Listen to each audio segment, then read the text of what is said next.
Et bonjour à tous les illumineurs, on se retrouve pour cette dernière vidéo d'analyse de cartes sur la chaîne Lorcana Lab. Alors, aujourd'hui on va analyser les cartes acier de ce 10e chapitre. Et vous allez voir qu'il y a aussi des cartes très intéressantes dans ce chapitre-ci. Donc voilà, ça va être la dernière vidéo d'analyse de cartes pour le chapitre. Et ensuite on passera au decklist. Donc ça, je vous ferai des petites vidéos là-dessus à partir de la semaine prochaine. Alors, c'est parti pour cette vidéo et on commence directement avec un Robin des Bois en lueur. Alors, je trouve que les lueurs gris sont très très beaux. J'adore l'effet...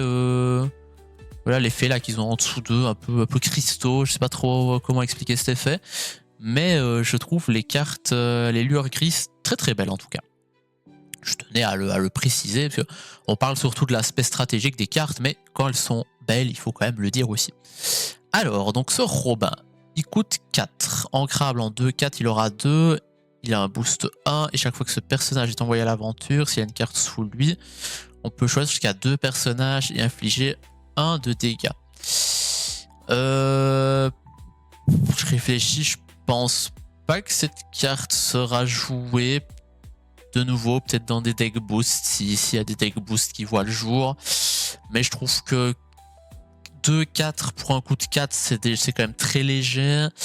Il faut quand même encore payer le coût du boost et mettre un dégât à 2 personnages, c'est pas non plus énorme. Limite, on aurait préféré, je pense, 2 dégâts à un personnage. Parce que le problème c'est que tu vas l'envoyer à l'aventure, tu vas mettre 2 dégâts mais tu vas jamais tuer grand chose et derrière tu vas juste te faire péter la gueule. Donc ou avec 2 dégâts il y a moyen d'aller chercher des petits trucs ou quoi, mais un dégât à 2 personnages je pense pas que ce soit très intéressant. Alors suivant, Donald, 4 en 5-4 et lorsque vous jouez ce personnage vous pouvez choisir un personnage détective qui gagne plus 2 pour le reste de ce tour. Oui, c'est vrai que les decks détectives, il y a beaucoup de détectives aussi dans les gris. Il peut être intéressant. En soi, 4 en 5-4, c'est pas dégueu. C'est pas la meilleure, les meilleures stats pour un perso à 4, mais ça reste un bon gros perso bien fat. Ça permet de te mettre un petit offensif plus 2 à un perso. C'est juste que ça doit être un perso détective, quoi. Donc...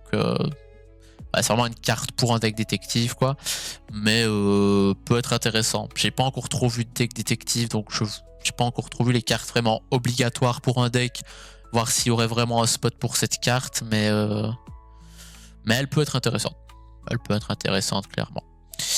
Alors on arrive déjà sur la première légendaire et pas des moindres, c'est une très bonne légendaire, ce petit Goliath.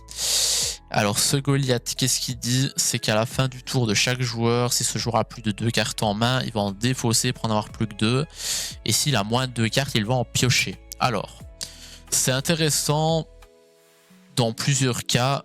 Déjà, vu qu'il a l'effet gargouille, ça te permet d'être sûr que tes gargouilles vont se redresser au tour suivant. Donc que ce soit lui, si tu joues d'autres gargouilles dans le deck, déjà là c'est intéressant. Et surtout si tu as moins de 2 cartes, ça fait de la pioche. Donc ça c'est très intéressant aussi. Si tu as plus qu'une carte ou aucune carte en main, tu vas à chaque fois repiocher 2 cartes à la fin de ton tour. Donc c'est très très fort, ça peut quand même te faire piocher jusqu'à 2 cartes pour 6, en plus d'avoir un perso en 6-5, donc qui est quand même assez fat et qu'il aura 2. Le seul point négatif, c'est que ça marche aussi pour ton adversaire, qui lui aussi, à la fin de son tour, va piocher 2 cartes s'il en a moins que 2, mais au contraire, qui va devoir en défausser s'il en a plus que 2. Ce qui peut être assez intéressant dans certains decks, comme des decks Clarabelle ou des decks un peu les decks violets aussi qui vont piocher pas mal. Ça peut permettre d'empêcher l'adversaire d'avoir trop de cartes en main, donc... selon les decks adverses, ça peut être très intéressant ou un peu moins vu que ça va faire piocher l'adversaire aussi. Mais en tout cas, ça reste une très bonne légendaire qu'on verra quand même dans pas mal de decks. Alors, carte suivante, le cavalier sans tête. Alors, Ce cavalier sans tête, qu'est-ce qu'il fait? Il coûte quand même 8, 5, 7, mais qui altère 5. Et lorsque vous jouez ce personnage, chaque joueur pioche 3 cartes, puis se défausse de 3 cartes au hasard. Et on choisit un personnage et on inflige 2 dommages pour chaque carte action à s'y défausser. Je pense pas que ça va être très joué. Déjà parce que c'est un peu random. Hein.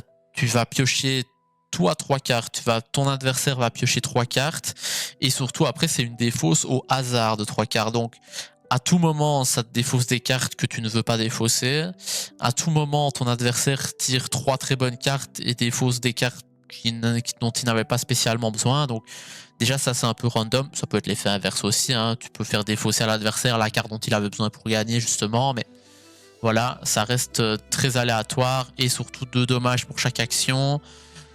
De nouveau c'est random, ça se trouve il y aura que des personnages, donc tu vas faire 0 dégâts. Le seul truc intéressant c'est qu'il est quand même alter 5. Alter 5 en 5-7 c'est intéressant, mais il faut savoir le jouer. Si tu dois le jouer en payant 8, là ça devient tout de suite beaucoup moins intéressant. Donc on pourrait le voir dans certains decks peut-être, s'il y a des cavaliers sans tête intéressants à mettre avant pour alter. Mais l'effet me semble quand même beaucoup trop random en fait. C'est surtout ça le problème.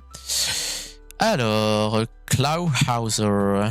Alors, 6 en 5-6, qui a offensive 2 et qui aura 2. Le problème, c'est que pour moi, son effet ne sert à rien. Dans le sens où il est déjà en 5-6. En 5-6, tu tues déjà beaucoup de trucs en fait. Je réfléchis, à part aller chercher Hades, Vincenzo, tu vas pas le tuer. Ouais, je trouve que son offensive plus 2 n'a pas trop de sens. Alors du coup, ça reste une 6 qui est théoriquement à 7-6 à ton tour, donc, et qu'il aura 2. Donc ça reste intéressant, mais je trouve que l'effet est un peu dans le vent. Donc je pense pas qu'on le verra sur un détective. Donc peut-être dans un deck détective pour avoir une bonne force de frappe en late, mais je n'y crois pas trop. Je pense pas qu'on verra cette carte très souvent.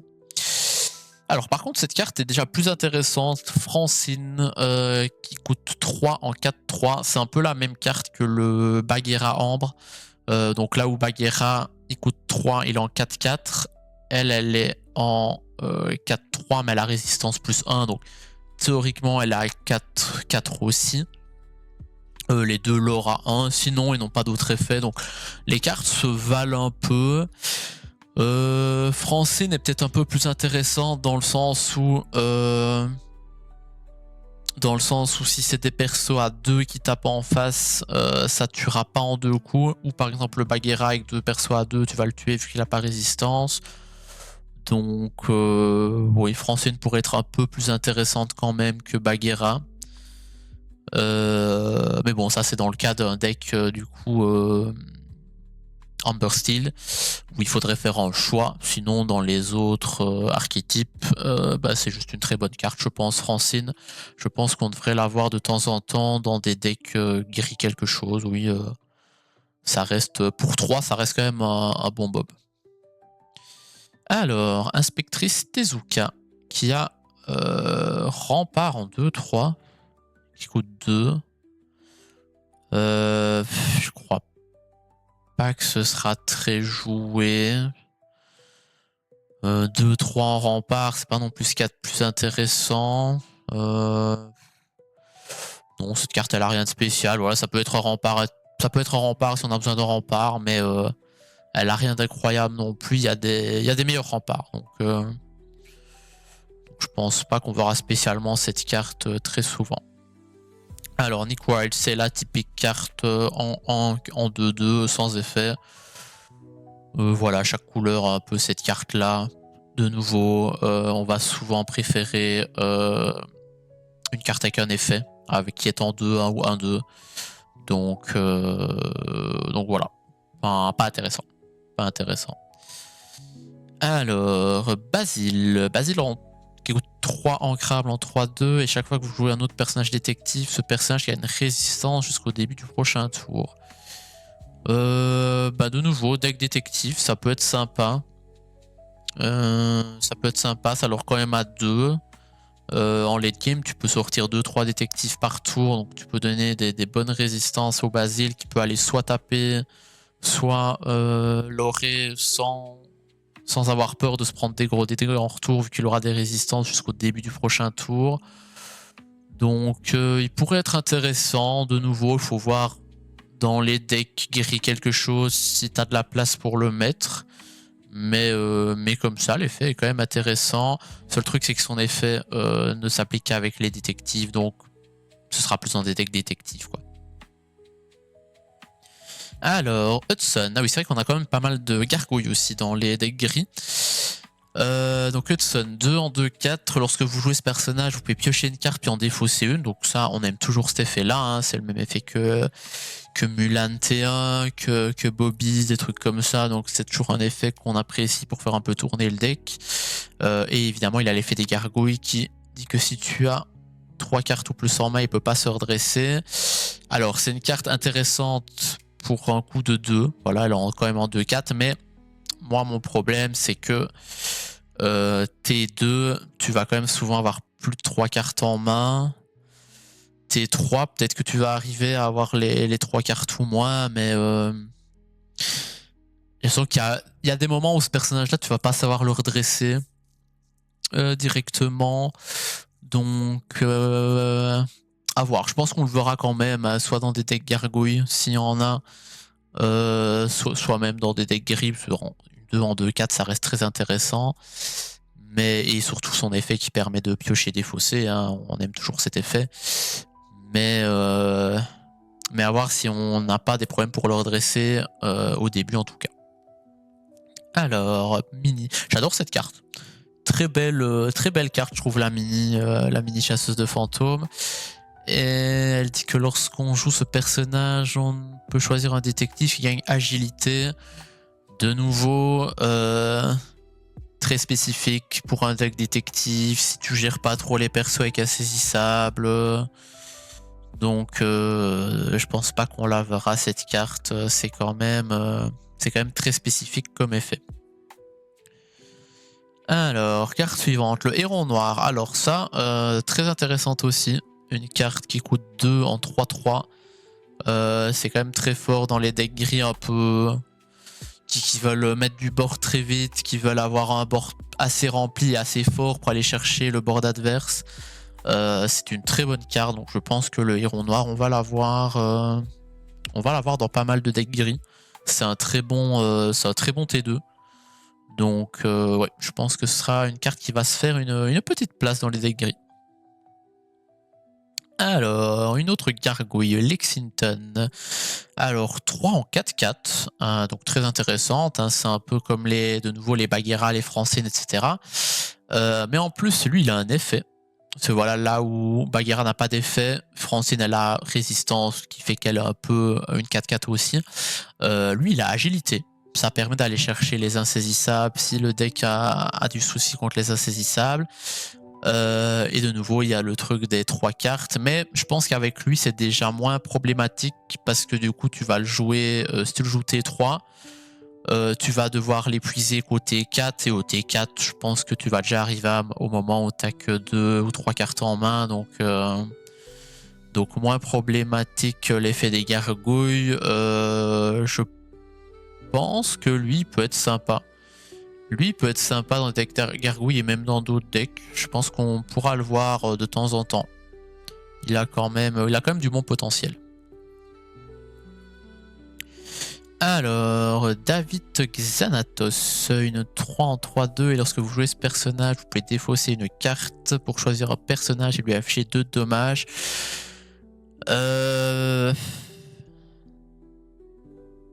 Pas trop intéressant, je trouve. 3 en 3-2, c'est un peu léger. Ça alors qu'à 1 pour activer son effet, il faut quand même infliger 2 dégâts. Il faut quand même se défausser d'une carte, pardon. Combiné aux gargouilles, ça peut être sympa, parce que si t'as trop de cartes en main, voilà, tu te défausses d'une carte, mais en soi, t'aimes jamais te défausser d'une carte, à part les effets, voilà, Mulan, Bobby, où tu tires une, défausses une. défausser une carte pour mettre 2 dégâts, c'est quand même pas super intéressant, quoi. Généralement, tu vas juste préférer garder ta carte en main. Donc, je pense pas que ce sera très joué, ce petit David. Alors, Chef Bogo. Chef Bogo, 4 en 4-1. Durant votre tour, ce personnage ne peut pas subir de dégâts. Et vos autres personnages gagnent la classification détective. Je pense pas que ce sera joué. Parce que, ok, il peut pas prendre de dégâts pendant ton tour. Mais il a qu'un point de vie, donc derrière, au tour adverse, il va juste se faire défoncer. En fait, c'est intéressant parce que tu peux aller choper un perso adverse en tapant à 4, mais derrière, oui, tu vas te faire revenge kill très vite vu qu'il a qu'un dégât. Et donner détective aux autres persos. Je vois pas trop l'utilité. En fait, donner détective aux autres persos, c'est intéressant dans un détective, mais du coup, tu vas déjà jouer plein de détectives. Donc, est-ce que tu as vraiment envie de donner détective en plus? Ou peut-être 2-3 persos qui ne l'auraient pas? Je pense pas. Donc, je pense que cette carte, elle va pas être trop jouée. Alors, les jumeaux, 6 en 5-5. Et lorsque vous jouez ce personnage, si vous avez un lieu en jeu, vous pouvez choisir un personnage et lui infliger 2 dégâts. Alors, de nouveau, un effet avec les lieux, c'est jamais très utile vu que les lieux sont pas très joués. Elle coûte quand même 6 en 5-5. Qu'il aura 2, c'est... Ouais, c'est trop situationnel, c'est quand même un peu léger. L'effet, c'est sur les lieux, donc... Je pense une carte qu'on ne verra pas beaucoup, les jumeaux. C'est dommage, elle est très belle. J'aime bien la carte. Alors, Nick Wild, une 5 non ancrable en Alter 3. Qui est en 5-4. Alors, en Alter 3, 5-4, qu'il aura 2. Très fort. Et durant votre tour, chaque fois que l'un de vos personnages détectives bannit un autre personnage via un défi, piochez une carte. Ça peut être très intéressant, hein, cette carte. Ok, elle est non ancrable, mais Alter 3, 5, 4, c'est très vénère. Hein. Si T3 tu sors ça, c'est très fort. En plus, tu vas choper des personnages adverses via un défi, tu peux piocher une carte. C'est la carte dans des decks détectives, en tout cas, de nouveau, vu que l'effet est sur les détectives. De nouveau, ce sera que dans des decks détectives. Mais s'il y en a des forts, je pense qu'il peut être intéressant. À voir s'il y a des Nick Wild sympas à jouer avant. Parce que du coup, il y avait celui qui coûte 1 en 2-2. Mais je sais pas si on en a vu d'autres. Je me souviens plus maintenant. Donc à voir aussi s'il y a des Nick intéressants à jouer avant pour pouvoir l'alter. Mais je pense que la carte sera pas dégueu en deck détective.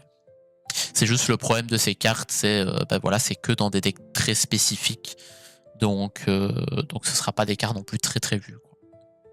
Alors, le maire, le fameux cheval en 5-7 qui coûte 4.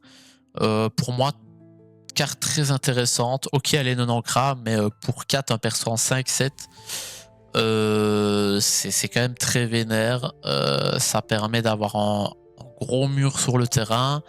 Alors, de nouveau, il faut voir les decks contre qui tu joues. C'est clair que si tu joues contre un deck bleu, T4, ton adversaire il va déjà être quasi à 6 donc, voire peut-être même 7.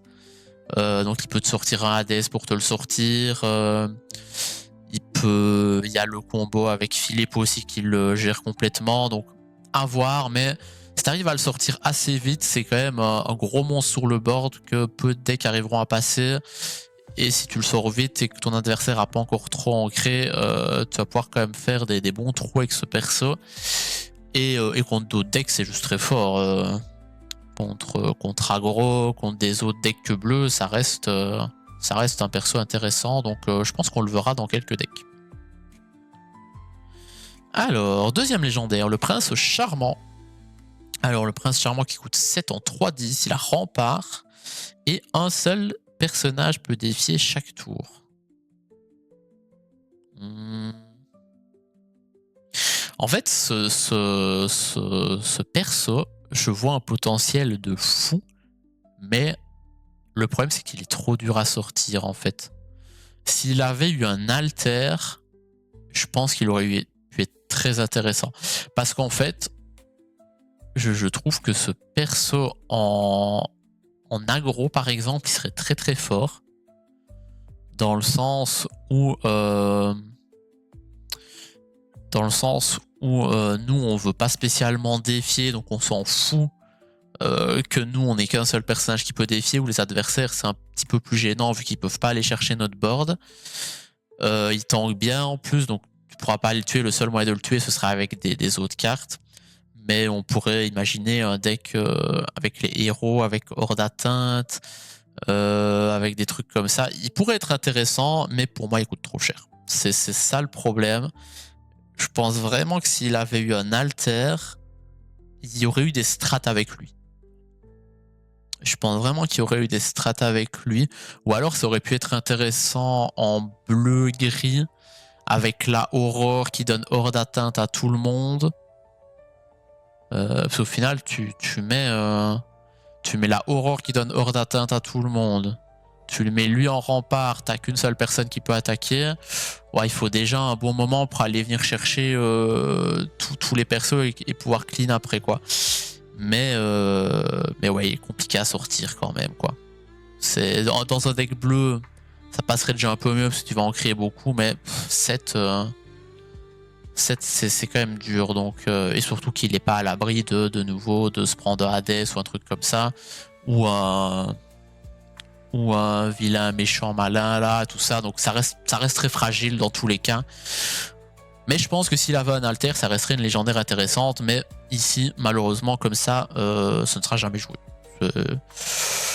Clairement, c'est pas assez puissant, ça n'a pas assez d'impact, c'est trop lent, donc ce ne sera malheureusement pas joué. Dommage pour le prince.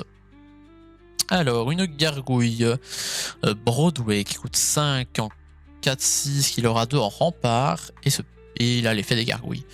C'est un rempart intéressant. En soi, c'est un rempart intéressant. Limite, s'il se redresse pas, du coup, c'est pas la mort. Ok, tu préférais qu'il se redresse pour pouvoir l'aurer ou si jamais taper, mais vu que si tu le joues en rempart, tu vas quand même l'épuiser un peu chaque tour, ben, c'est moins problématique son effet. C'est juste 5 en 4-6, c'est léger, mais ça reste un bon rempart. Qui sait, dans certains decks, je pense pas. Je pense pas que ce sera très joué, mais qui sait, un deck qui a besoin d'un rempart, pourquoi pas. Ça lourd quand même à 2, donc c'est intéressant. Alors, le champion acier, le Pluto, qui coûte 5 en 5-5, il aura 2. Pas dégueu, hein. Il y aura votre tour, chaque fois que l'un de vos personnages acier bannit un autre via un défi, gagnez 2 éclats de l'or. Et chaque fois que vous jouez un personnage acier, vous pouvez choisir un objet et le bannir. Il est quand même intéressant. Dans le sens, dans des decks un peu acier, un peu agressifs, où tu vas...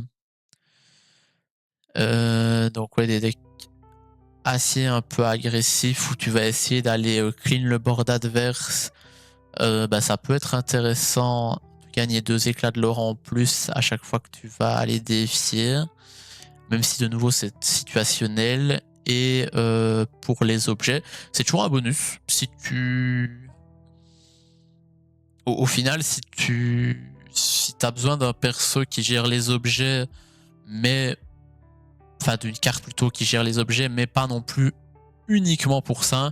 Parce que voilà, on avait vu par exemple quand Bruno avait joué Chromicon à Bologne, on avait vu des decks sortir où on avait souvent un perso qui était joué ou une carte qui était jouée uniquement pour dégager des objets au cas où. Bah, là, ça a quand même d'autres effets. C'est quand même une carte intéressante, hein, en 5-5, il aura pour 2, t'as cet effet là aussi. Et en plus, ça te permet de gérer les objets si jamais l'adversaire a un deck avec des objets. Donc, pourrait être vu dans certains decks, je pense. Peut-être pas en 4 exemplaires, mais pourrait être vu en 1 ou 2 exemplaires, histoire d'avoir un peu de support pour les persos acier. Ouais, dans les decks un peu aggro qui veulent quand même mettre des bons persos et taper le board adverse. Je pense notamment à des Kaloun, des trucs comme ça. Où au lieu de gagner 2 éclats de l'or, t'en gagnerais 4 avec Kaloun, c'est quand même énorme. Donc pourquoi pas. Pourquoi pas. Alors, la bonne fée, la deuxième lueur. Pareil, j'aime beaucoup l'effet. Alors, la bonne fée, c'est une 4 non ancrable en 3-5 avec boost 3. C'est énorme. Il intéresse que l'effet soit très fort. Chaque fois que vous placez une carte sur ce personnage, vous pouvez choisir un personnage adverse et le bannir. Ok. Si vous le faites, son propriétaire peut révéler la carte du dessus de la pioche. S'il s'agit d'une carte personnage ou objet, il peut la jouer gratuitement, sinon il la replace. Cette carte, ça va... Je pense pas que ce sera joué. Hein. De nouveau, c'est trop aléatoire. Déjà, elle coûte 4 non ancrables en 3-5. C'est pas énorme. Le boost, c'est quand même un boost 3. À part si tu joues des cartes pour mettre des boosts gratuitement, c'est énorme, boost 3. Et surtout, son effet, bah, ça peut être très bien comme très moche, quoi. Si ça se trouve, tu vas lui dégager un personnage... voilà, tu lui dégages un personnage. Ça se trouve, la carte qui va révéler, ça va être un personnage encore plus fort et il va la jouer gratuitement, quoi. Donc trop aléatoire, trop fragile, je trouve. Ce sera pas joué. Ce sera pas joué, malheureusement, je pense pas. Et la troisième lueur, pareil. Zeus, très belle. En plus, je crois qu'elle est en promo aussi, celle-là. Je l'ai pas encore vue en promo, j'ai hâte de la voir, mais très belle carte. Alors, Zeus en 2-3 qui coûte 3, boost 2 et qui gagne 2-2 quand il a un boost sous lui. Donc en soi, c'est une 4-5 pour 3. 5 si tu comptes le boost, mais bon, tu peux toujours avoir des cartes qui boostent. Je pense qu'elle est intéressante en vrai, si... dans un deck boost par contre. Un peu trop lent et cher pour un deck normal, je pense. Du coup, ça te coûte quand même 5 si tu veux la jouer et puis mettre une carte sous lui. Mais dans un deck boost qui a des effets, des objets qui permettent de mettre une carte gratuitement en dessous, ça peut être un bon T3 qu'il aura 2, qui serait en 4-5. Ça, ce serait intéressant. Donc, pourquoi pas dans certains decks, oui. Hop là, pardon. Mais de nouveau, très spécifique. Alors, tiens, un autre cavalier sans tête. 4 en 4-4 avec rempart qui est l'Orca 1. Je crois pas que ce sera très joué, ça. Ça me semble un peu fragile. Je pense qu'il y a des meilleurs remparts à jouer. C'est ok. Mais c'est pas le meilleur, quoi. Alors, quelle poursuite infernale. C'est une chanson qui coûte 1. Choisissez un personnage qui gagne agilité et offensif 2. En soi, ça coûte que 1. C'est même une chanson que tu peux chanter avec n'importe quel personnage. Et si ton deck a un peu du mal à aller choper les persos avec insaisissable, pourquoi pas. Ça coûte pas cher, t'es quasi sûr de tuer tout avec l'offensif plus 2. À moins que t'aies qu'un perso qui tape K1, mais avec Gary, tu vas souvent avoir des persos qui tapent assez fort. Pourquoi pas, de nouveau situationnel, c'est vraiment si ton deck a un peu de mal contre l'insaisissable, si tu veux un truc pour le gérer. Mais sinon, je trouve que ça coûte pas très cher pour ce que ça fait, donc pourquoi pas. Pourquoi pas. Alors, rassembler les indices. Choisissez un personnage adverse qui ne peut pas défier et piocher une carte. Est-ce qu'on a des decks gris pour lesquels c'est vraiment intéressant d'empêcher un perso de défier? Je sais pas. Bon, ça pioche toujours une carte pour 2. L'effet, par contre, est très situationnel. Et surtout, c'est qu'une action. Ça aurait été une chanson. Je pense que ça aurait pu être une carte intéressante dans certains decks, même des styles song, par exemple. Mais vu que c'est qu'une action, je crois que ce sera pas trop vu, du coup. Alors, par contre, cette carte, très intéressante. Foudroyant d'un éclair. Pour 4, t'infliges 4 de dégâts. Vos personnages dieux gagnent offensif plus 2. Bon, ça c'est situationnel, hein, ça dépend si t'as des dieux dans ton deck. Mais juste l'effet d'infliger 4. Pour 4, c'est très très fort. C'est une chanson en plus, donc tu peux la chanter. Ça permet d'avoir du bon contrôle. Ce sera vu dans beaucoup de decks gris, hein, clairement. Selon le deck, c'est même plus fort que plus ardent. Autant dans les decks où tu vas vouloir avoir un bon board. Plus ardent peut être plus intéressant, mais dans des decks où tu as quand même un peu plus de mal à avoir du board, elle est très sympa. Et tu peux même mettre les deux ensemble, hein, plus ardent et foudroyant. C'est super intéressant. Donc oui, c'est une carte qu'on va voir dans beaucoup de decks gris, ce foudroyant d'un éclair. Alors, complot se prépare. Déplacer gratuitement jusqu'à 2 de vos personnages sur le même lieu et celui gagne résistance. De nouveau, carte en rapport avec les lieux ne sera jamais vue. De nouveau, à moins qu'il y ait des decks lieux qui fassent leur apparition. Alors, la reine robot coûte 1. À chaque fois que vous jouez un personnage, vous pouvez payer 1 et bannir cet objet pour choisir un personnage et lui afficher 2 dégâts. Je pense pas que ce sera joué. Il faut payer 2 pour faire 2 dégâts. Il y a des cartes qui font mieux en fait, juste jouer des allumer les mèches. Hein. Si tu veux faire 2 dégâts, tu joues un allumer les mèches, ça te coûte que 1. Tu dois pas placer l'objet, repayer 1 quand tu joues un perso. Donc oui, je pense un peu inutile cette carte. Alors, l'épée d'Hercule, par contre, peut être intéressante. Lorsque vous jouez cet objet, on peut bannir un personnage dieu. Alors, pour 2, pouvoir bannir du Hadès, du Maui, des trucs comme ça, c'est intéressant. Le seul truc, c'est que ça dépend quand même du deck adverse, en fait. Parce qu'en fait, il y a des decks où cet effet-là n'aura pas trop d'intérêt. Après, voilà, il y a quand même... Deck bleu, les Hadès, c'est joué tout le temps. Deck mauve, il y a le nouveau Hadès qui va être pas mal joué. Deck rouge, bon, le rouge n'est pas très fort en ce moment, mais il y a les Maui. Ça reste un moyen de se débarrasser de grosses cartes dieu pour seulement 2. Donc, je pense que ça va dépendre aussi de la méta, cette carte. Et son deuxième effet, durant votre tour, chaque fois que l'un de vos personnages en bannit un autre via un défi, gagnez un éclat de l'or. Ça, par contre, ça peut être intéressant dans des decks gris qui veulent aller taper avec des gros persos. Ça par contre ça peut être sympa, donc carte à suivre. Je pense qu'on pourrait l'avoir dans certains decks selon si on veut pouvoir gérer certaines cartes. Donc voilà, carte à suivre, mais je pense qu'elle peut être sympathique. Hop. Alors, mécanisme très ingénieux. Elle coûte 3 non ancrables. Elle a pas d'effet quand tu la joues.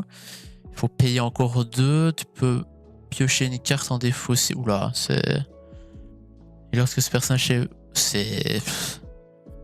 Ouais, c'est nul cette carte quand même. C'est non ancrable. Tu dois payer 3 pour la jouer. Tu dois payer encore 2 pour juste piocher une carte en défaussé 1. Donc l'effet qu'ont plein de personnages T1 et tout. Et le seul truc, c'est qu'après, si tu la bannis, tu peux mettre 3 dégâts, quoi. Mais... Ouais, ça coûte cher quand même, hein, non, c'est pas intéressante cette carte, je pense. Alors, un lieu. Un lieu. Tant que vous avez un personnage sur ce lieu, celui gagne plus 1 pour chaque autre lieu. Et les lieux coûtent moins cher. Ok. Alors, de nouveau, les lieux, c'est nul. Mais dans un deck lieu, par contre, ce serait super intéressant, ça, comme lieu.